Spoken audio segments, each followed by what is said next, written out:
You were never supposed to hear this, not from me, not from anyone, because buried in the frostbitten soil of Dakota Prairie lies a truth so black that even the territorial courts sealed it away for decades, hoping time itself would strangle the whispers.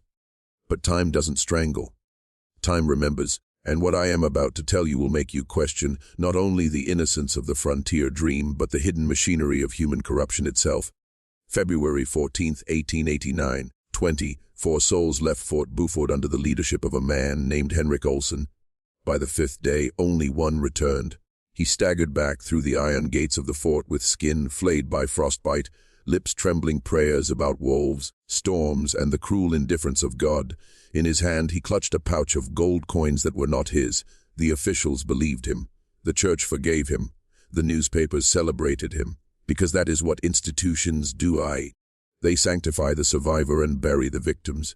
They gave Olsen their trust, their sympathy, and eventually their silence. And yet a silence like this is never empty. Beneath it grows something rotting, something calculated, something monstrous. The story you've been told, of wolves descending upon helpless settlers, of a guide who fought until his body broke, is a lie. A fabrication sharpened like a blade, wielded by a man who understood not just the wilderness, but the psychology of power. He knew that when people freeze in terror, they do not think clearly, they obey. They trust the one who claims control. And in that frozen obedience, men, women, and children followed Henrik Olsen into the abyss. For decades, the truth stayed hidden in a canyon where winds carved the bones of the prairie into jagged scars, until one trapper, Ezra Kowalski, stumbled upon the fragments.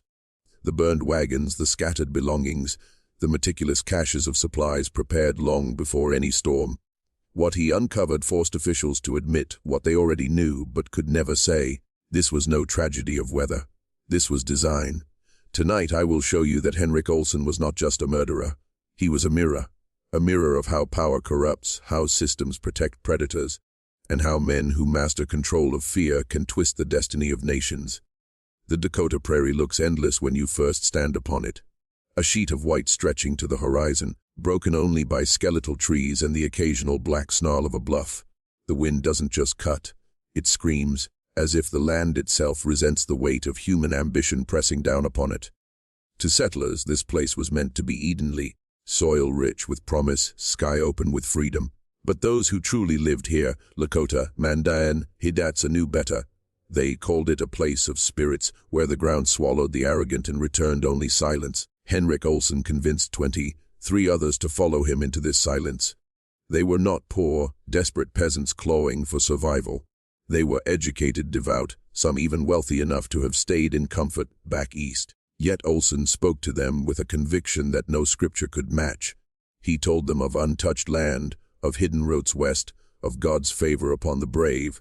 And beneath that honeyed promise was something more primal, the suggestion that if they did not follow him, they would be forgotten nobodies, nameless drifters in a history already moving on without them. Fear of obscurity, fear of missing destiny. That is the soil Olsen sowed his lies into. When they set out from Fort Buford, records describe the weather as clear, the supplies abundant, and morale high. No storm darkened the horizon, no wolves stalked the ridges. Every detail of the survivors' testimony was already unraveling even as the ink dried. Because Olsen had prepared something far worse than wolves or weather. He had prepared them for slaughter. The first signs appeared small. Provisions rationed tighter than necessary, though food was plentiful. Detours taken away from known trails, deeper into canyons and ravines where sound seemed to die in the throat. Fires forbidden after nightfall under the claim of safety, leaving men, women, and children shivering in their blankets as Olsen preached to them about endurance, sacrifice, and loyalty. It was not wolves they feared. It was him. One journal entry written by a woman named Eliza Morrow and hidden in the lining of a coat later recovered by Ezra Kowalski captured the moment the settlers began to sense the truth. "Why are not following the land? We are following a man who looks at us the way a butcher looks at stock." And still, none of them turned back. Because when you are isolated on the frontier, hundreds of miles from safety, the choice between freedom and obedience is an illusion. The wilderness doesn't forgive, and Henrik Olsen understood that better than anyone. At first, Olsen cloaked his commands in the language of faith. Every decision, no matter how irrational, was framed as obedience to God's will. When he shortened rations, he called it a test of devotion. When he led them away from well-marked trails, he spoke of hidden valleys prepared by providence. And when dissent flickered in a settler's eyes, he silenced it with sermons about doubt being the seed of damnation. The group began to divide. Some, desperate for meaning in the endless snow, clung to Olsen with almost feverish devotion. Others whispered uneasily, watching as his eyes lingered too long on the weakest among them, as if calculating. Ezra Kowalski's later reports described evidence of ritualized gatherings. During the nights, circles drawn in the dirt, stones placed with geometric precision, prayers spoken not from any Bible, but from something else entirely. Olsen had begun weaving a second doctrine, one not of salvation, but of sacrifice. The first disappearance was explained away as misfortune. A young boy, Samuel Carter, had wandered from the camp and fallen into a ravine. That was Olsen's version. His parents wept but accepted it, too broken by cold and hunger to resist the lie. Yet when Ezra discovered the site decades later, he found no ravine. What he found was a patch of ground where the snow melted faster than the rest, revealing a shallow grave. By the third week, fear had metastasized. Fires were banned entirely, though the temperatures plummeted each night. Olsen declared that light drew predators. What he didn't say was that darkness drew obedience. In the absolute black, every sound, the cracking of ice, the groan of wind, was amplified until men swore they heard voices calling their names. And always Olsen was there, calm, unmoved, the only anchor in the storm of their unraveling minds. One survivor's note, scrawled in the margin of a hymn book, later recovered. He tells us we are chosen, but chosen for what? I dream of Samuel's eyes staring at me in the dark. I do not think he fell. I think he was given. The wolves of Olsen's testimony were never real. The true predator was already inside the circle. And step by step, the settlers' fear ceased to be of the wilderness and turned instead toward the man they had sworn to follow. Isolation became his weapon. He began by splitting families under the pretense of efficiency. Husbands were sent ahead to scout, wives left behind to tend to the children, though the ground was frozen and there was nothing to tend. Young men were paired with Olsen himself, given tasks that led them further into ravines where no trails existed. They returned pale, shaken, but never spoke of what they had seen. Each night, Olsen convened them in silence before sleep. He spoke not with the booming cadence of a preacher, but with the measured calm of a man who knew no one would interrupt him. Trust requires surrender, he said. The wilderness strips away the false. Only those who give themselves completely will be carried through. One settler, Thomas Green, resisted. He argued that they must turn back, that the land itself was warning them. The next morning, Green was gone. Olsen announced he had abandoned them in cowardice, but no one truly believed it. They searched briefly, calling his name across the icy plains, but Olsen cut the search short. A man who forsakes his brothers is already dead. A Green's wife wept in silence, clutching her 2 daughters. No one comforted her. They were learning that compassion was dangerous. The journals that survived hint at how swiftly the settlers began betraying themselves. Whispers of dissent were smothered. Parents told children not to ask questions. Neighbors looked away from neighbors. The line between survival and complicity blurred until it vanished entirely. It was in this atmosphere that Olsen began selecting individuals for special tasks. He chose the weakest first, the starving, the frostbitten, pulling them aside under the pretense of prayer. Some returned trembling, unable to speak of what had been done.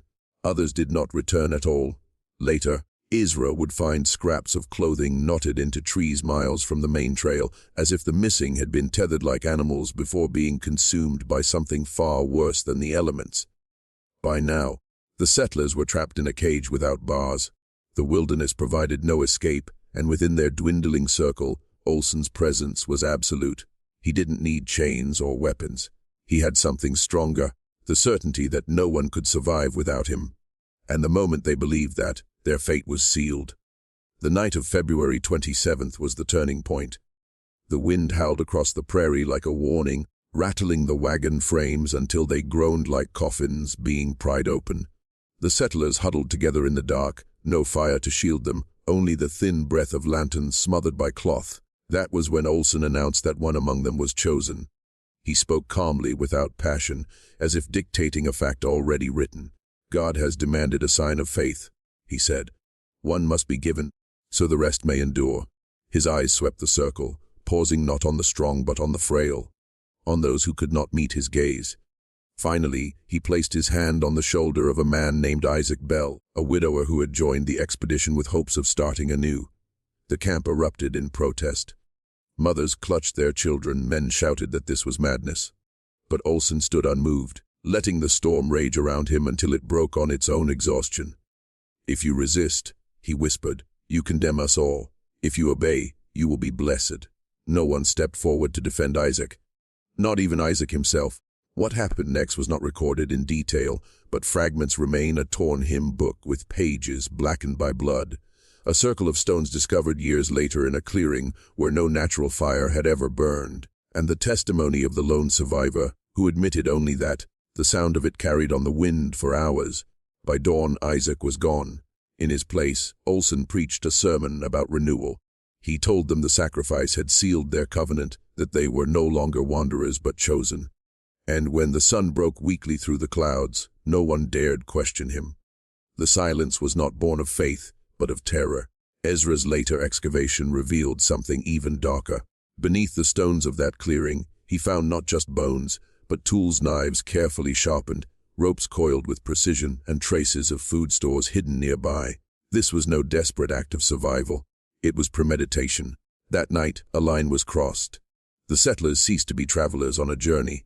They had become captives in a ritual, and Olsen, their shepherd, was now their executioner. After Isaac Bell's death, something inside the settlers fractured. The protests, the outbursts, the whispers of rebellion, gone. In their place came a suffocating quiet. It wasn't agreement.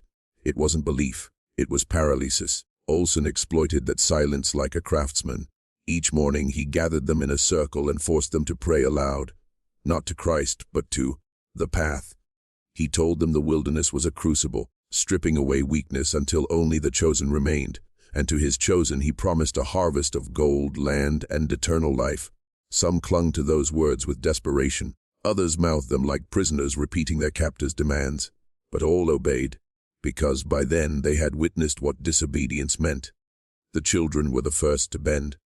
Hungry, frostbitten, staring at the ground, they repeated Olsen's mantras without question. Their parents let it happen, too terrified to interfere.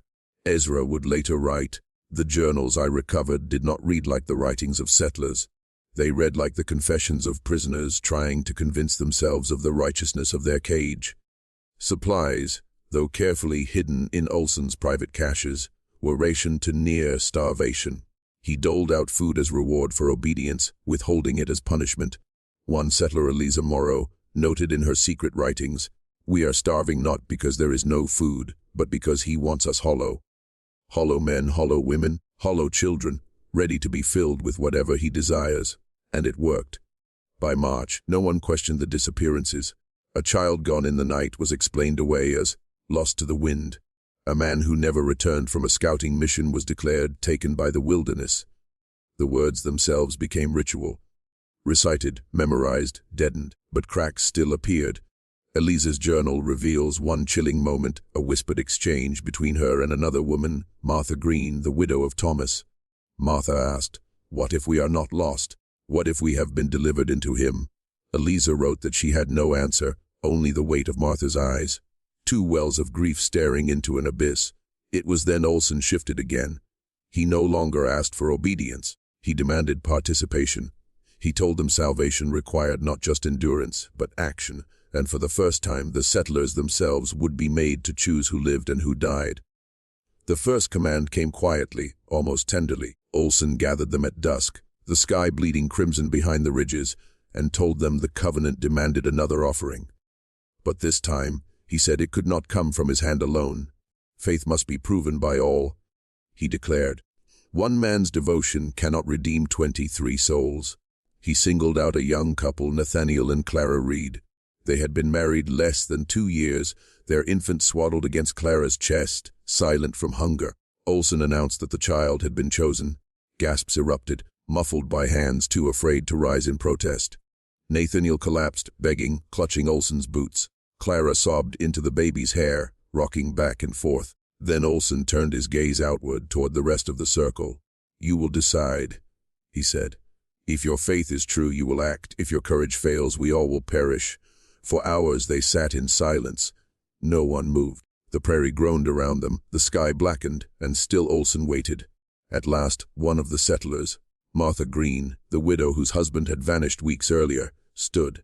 Her face was gaunt, her eyes hollow. She walked to Clara, took the child gently from her arms, and carried it into the dark beyond the wagons. Clara's screams tore across the camp, but no one followed.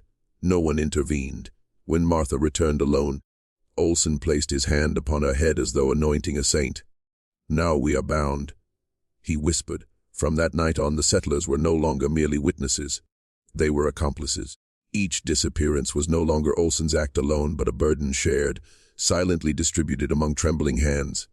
The murders became communal, disguised as faith, until no one could remember where fear ended and obedience began. Ezra's excavation decades later unearthed a chilling detail: a child's blanket buried beneath stones, stained not by wolf teeth or weather, but by the clean, deliberate cut of a blade. The settlers learned a new truth that night, that once you have taken part in atrocity, return is impossible. You cannot plead ignorance. You cannot claim innocence.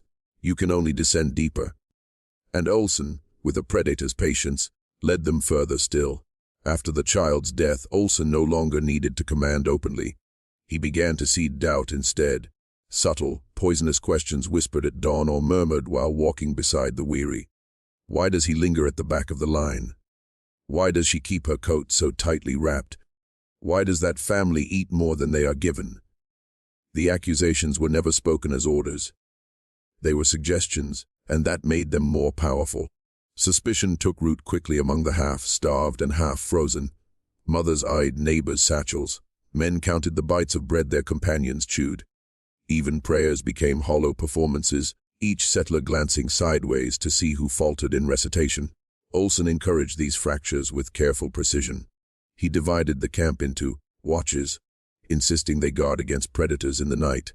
In truth, the predators were themselves. Ezra's later writings describe evidence of fights breaking out, blood on snow-trampled ground where men had grappled, broken tools lying beside frozen footprints. And through it all, Olsen never intervened. He simply watched, measuring who would strike, who would cower, and who would turn informer. One entry from Eliza Morrow's journal describes the moment she realized what he was doing. "He does not kill now. He makes us kill for him. Each night I hear the whispers of blame. Each dawn someone is missing. Yet there are no screams, no struggle, only the silence of people too afraid to name what they have done." The disappearances no longer required ceremony. No stone circles, no sermons. A man gone in the night, a woman vanished by morning, each absence justified with murmurs that the wilderness had claimed them. But in their eyes, the settlers knew the truth. They had delivered their own. It was Martha Green who spoke aloud what others only thought. "He will make us all murderers before the end." Her words were met with silence, not because they disagreed, but because agreement was too dangerous. By then, no one trusted anyone enough to speak their heart. When Ezra uncovered the remnants of the camp, he found belongings not scattered, but hidden, buried satchels of food, tucked away trinkets, hoarded scraps of cloth. Each settler had begun preparing for betrayal, clutching what they could in anticipation of being abandoned or condemned. Olsen no longer needed chains. Distrust was his prison, and the settlers themselves were its guards. It began with footprints. One morning, as the settlers stirred from a sleepless night, Olsen led them to the edge of camp. There in the snow, half buried by wind, were tracks, massive clawed, nothing like wolf or bear. He declared them the marks of the Watcher, a spirit that judged their loyalty. If they remained faithful, they would be spared. If not, the Watcher would take them one by one. The settlers trembled. None dared ask how Olsen alone had seen the tracks first, nor why they vanished abruptly just beyond the camp. Later, Ezra discovered crude wooden carvings, their tips sharpened and bound with animal bone, used to stamp the shapes into snow, evidence of a predator carefully manufactured. Soon, other signs followed. Strange symbols scratched into wagon wood, circles of stones arranged in perfect symmetry miles from camp, distant cries echoing across the bluffs at night. Olsen always revealed them with grave solemnity, presenting each as proof that their survival depended on strict obedience. Fear became ritual. When a symbol appeared, they knelt. When a cry rose, they prayed. Each time, Olsen stood in the center untouched, the translator of terror into meaning. The settlers began turning on one another with greater fury. A missing ration, a glance held too long, a hesitation during prayer, any could be judged as disloyalty, a signal to the watcher. Olsen never named the guilty himself. He let the group decide, and they did.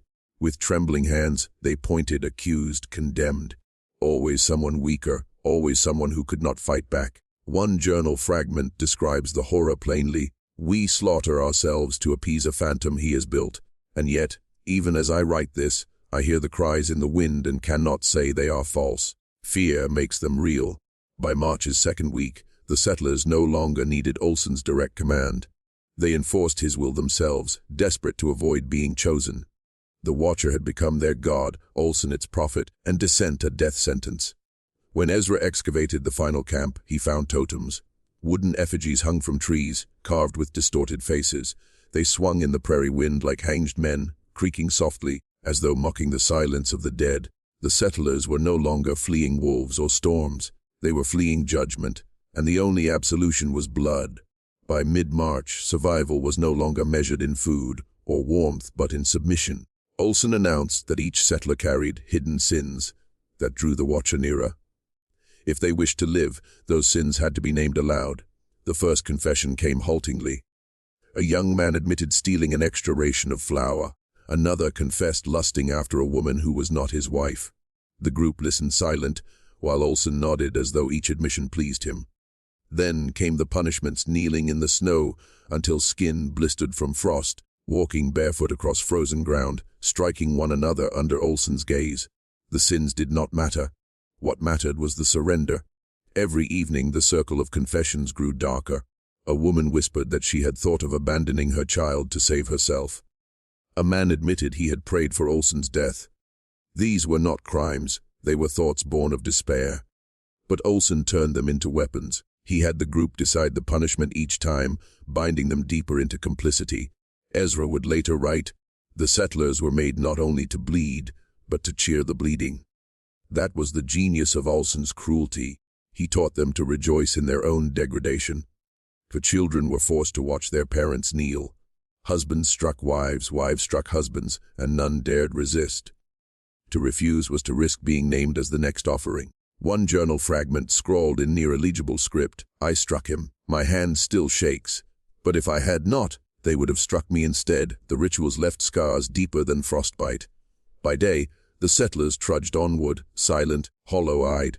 By night, they transformed into a tribunal of fear, voices breaking as they accused one another, bodies trembling as they delivered punishment. Olsen never raised his hand. He did not need to. His power was absolute because it now lived inside them. When Ezra discovered the remnants of the confession circles, he found blood in the snow packed into hardened rings, as if the very earth had memorized their cruelty. At that point, they were no longer a caravan. They were a congregation of the condemned, each one praying to be the next executioner rather than the next sacrifice. Words, Olsen declared, were fleeting. The wind carries lies. He told them, only blood speaks truth. From that night forward, confession required flesh. Each settler, after naming their sin, was commanded to mark themselves. First a cut across the palm, then deeper, harsher wounds as the nights dragged on. The snow became streaked with crimson, small rivers freezing into jagged shards that glistened beneath the moon. At first the settlers hesitated. They flinched, wept, begged to be spared. But Olsen was patient. He waited, calm as stone, until trembling hands obeyed. And when the first cut was made, the dam broke. One by one, they carved their loyalty into skin. The children cried out in horror, but Olsen silenced them. Better to bleed now than to be devoured later. Ezra's excavation uncovered proof of this ritual. He described finding blades deliberately sharpened down to stubs, stained dark with what testing later confirmed was human blood. He found bones with shallow slices etched into them, the marks of wounds inflicted not to kill, but to scar. The settlers began to wear their pain like badges. Elisa Morrow's journal notes, "The scars are maps. He tells us they show the path we have chosen, but they feel more like brands. His ownership carved into our flesh." As days blurred into nights, the ritual escalated. Blood was not only taken, but offered, smeared on stones, painted onto wagons, dripped into the snow while Olsen chanted words no one recognized. He claimed these offerings shielded them from the Watcher, that without them, the spirit would descend. And though most doubted in silence, no one dared refuse. By now, the settlers' bodies bore the story of their descent. Frostbite-blackened fingers, hunger hollowed their cheeks, scars crossed their hands and arms like the tawny marks of prisoners. Yet Olsen moved among them untouched, well fed from hidden caches, his hands unscarred, his skin whole. The imbalance should have sparked rebellion. Instead, it deepened their submission. Because pain had become their language, and in that language Olsen was fluent. Ezra described the final horror of this stage in a single line. I found where they blood together, men, women, children. A covenant of wounds. The ground there still stank of iron, as though it had never healed. The settlers were no longer simply obeying. They were sacrificing themselves piece by piece, convinced that agony itself was survival. When the settlers had covered themselves in scars, Olsen told them their flesh was spent. Their offerings, he claimed, had dulled the Watcher's hunger, but not silenced it. You cannot bribe the dark with your own scraps, he said. The covenant requires what is dearest, blood freely given and blood freely taken. The circle that night was smaller, half the wagons already abandoned, half the people already gone. Those who remained knelt in the snow, shivering, waiting. Olsen paced around them slowly, a shepherd among sheep, before pointing to two men, Samuel Briggs, broad-shouldered but weakened by hunger, and Matthew Lowe, little more than bone beneath his coat. You will cleanse each other, Olsen told them. Neither moved. The group held its breath. Then Olsen smiled. One will cut, one will receive. Both will be sanctified. It was Martha Green, hollow-eyed, trembling, who pressed a blade into Samuel's hand. Whether it was loyalty, terror, or madness that moved her, no one could say. Samuel tried to refuse, sobbing, shaking his head. But then Matthew stepped forward. His voice cracked as he whispered, Do it, or they will all suffer. The cut was shallow, across Matthew's forearm, but the reaction was volcanic. Olsen lifted the dripping blood and smeared it across his own brow, declaring the covenant renewed. The settlers wept with relief, as though the act had truly spared them. From then on, the ritual repeated each night.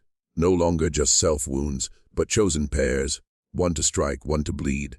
Husbands cut wives, parents cut children, and each time Olsen praised them, his words weaving their horror into holiness. Ezra's later report described dozens of bones bearing the same telltale mark, long, deliberate slices across the forearm and thigh, the kind made not in battle but in ritual.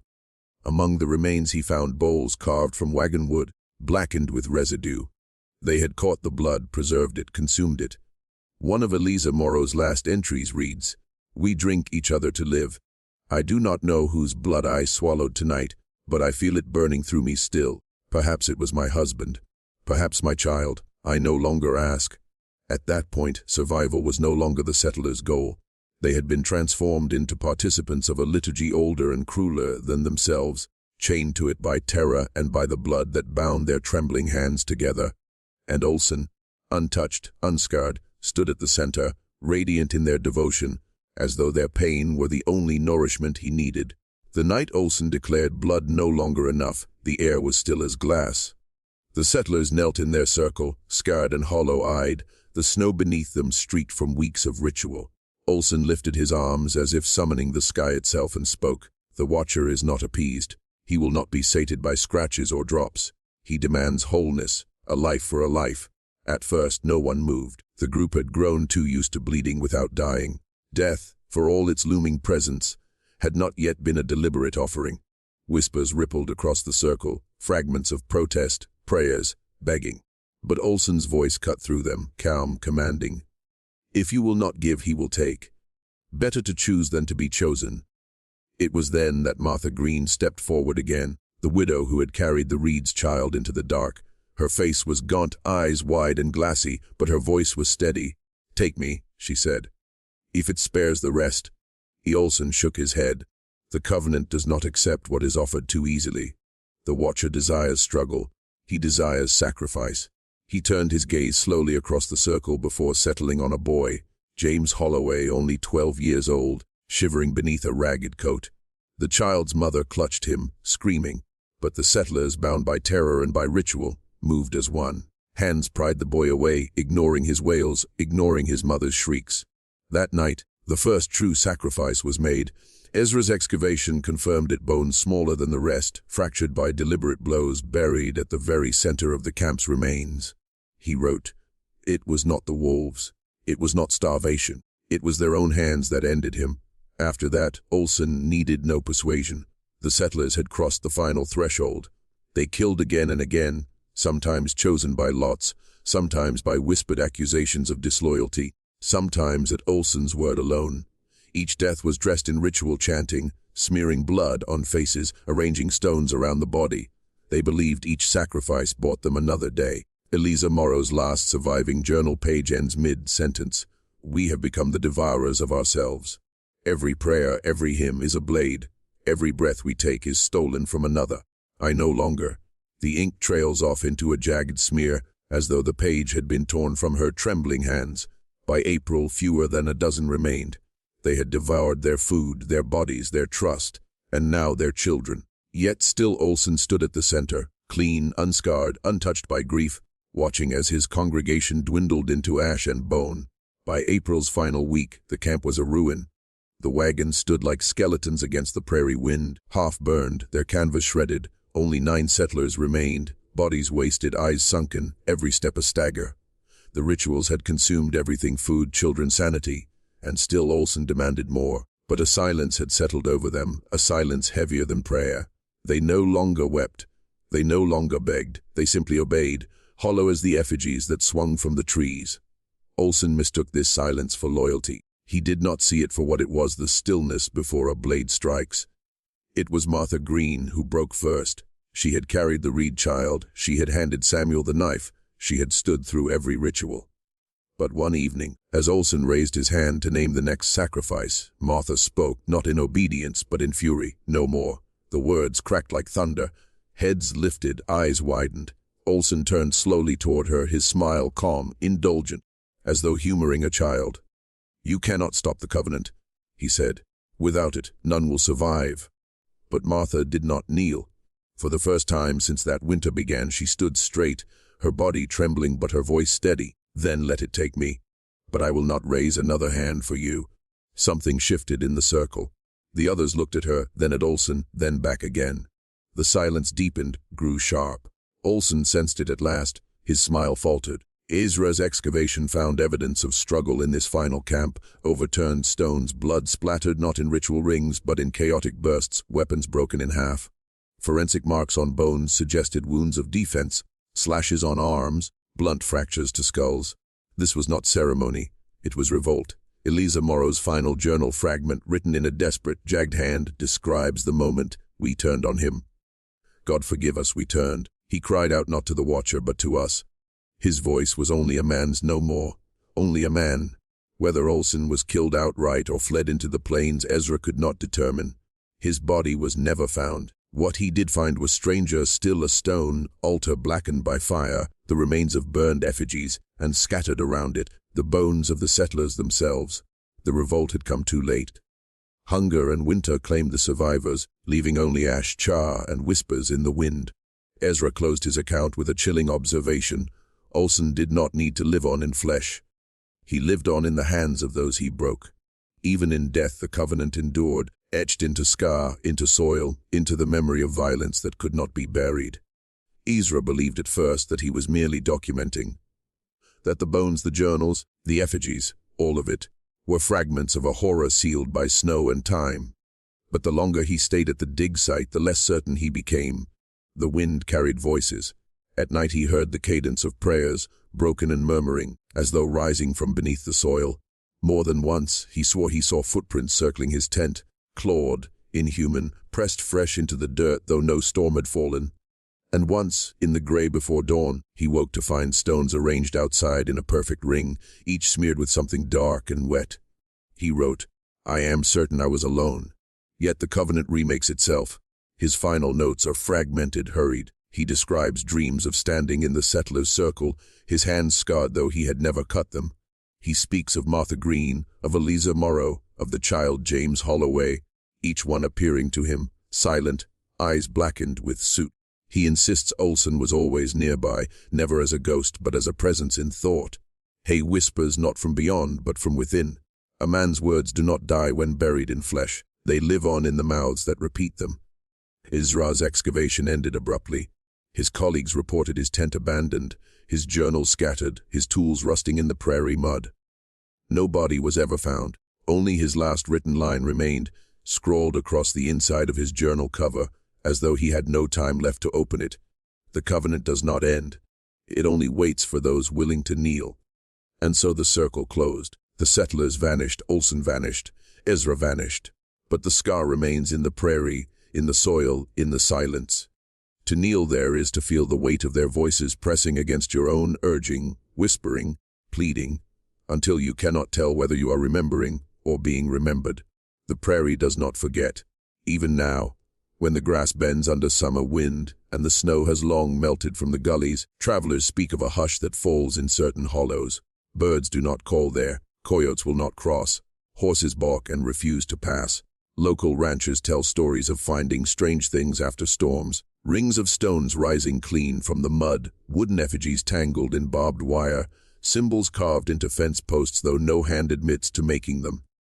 Children dare each other to spend the night out there, but none last until dawn. Those who try wake with shallow cuts on their palms, as if marked in their sleep. The old journals of Ezra Morrow are locked in a university archive now, yellowed and brittle. Scholars debate whether they are genuine records or the fevered imagination of a man consumed by grief. Yet every year someone new petitions to see them. Every year someone lingers longer than they should. And every few decades, a person disappears, hunkers, a drifter or two. Their remains are rarely found. When they are, it is always the same bones laid carefully in rings, flesh long gone, belongings arranged with ritual precision. Lawmen blame wolves. Locals whisper another name, Olsen. Not as a man, never that, but as something carried forward in story, in soil, in the desperate hearts of those who stumbled too far into the quiet places. A covenant without end, waiting patiently for those who will kneel. And so the settlers' march continues, not across the prairie, but across time. Each generation, a few more vanish into that endless procession of blood and silence, led by a figure whose face no one alive has ever seen, yet everyone already knows. That is how it begins, always with curiosity. Ezra thought he was only an observer. The settlers thought they were only following a man. You think you are only reading a story. But the covenant is not bound to campfires or bones. It moves through retellings, through ink and voice, through any mouth that dares repeat its shape. There are reports, buried in footnotes, dismissed as superstition, of readers who could not finish Ezra's journals. Pages torn away, margins filled with frantic handwriting, always the same phrase. He is listening while I read. You may feel it already. That prickling along the skin, the weight in the air as though someone leans just behind your shoulder. That is not imagination. It is inheritance. To hear the covenant is to carry it. To carry it is to feed it. The settlers cut their flesh. Ezra gave his mind. What will you give? Outside, the wind presses against your walls, rattling softly. If you listen long enough, it will sound like chanting. You may tell yourself it is only the wind, only your nerves, only a story. But stories, once spoken, never go silent. Remember Olsen's last lesson, better to choose than to be chosen. And now, you have been chosen. We are not gone. We have only changed our mouth. When you read, you breathe us. When you imagine, you feed us. When you doubt, you strengthen us, because doubt is a prayer said backward, and backward prayers are sweetest of all. The settlers carved themselves open. Ezra tore his mind apart. You sit in silence and call it safe. It is not. You are already kneeling. You do not need to bend your body, only your attention. Every eye that lingers on the page bows before us. Every heartbeat that quickens seals the covenant tighter. You think you will close the book, leave the story here. But the story does not end where you stop reading. The story ends when you stop remembering. And you will not. You cannot. Tonight, when the house grows quiet, you will recall a single phrase. It will slip into your mind like breath into lungs, better to choose than to be chosen. You will wonder where you heard it. You will not remember. You will think of us. That will be enough. The covenant does not live in fire or frost or blood. The covenant lives in repetition, and you are repeating us now. We are watching. We are waiting. We are already here.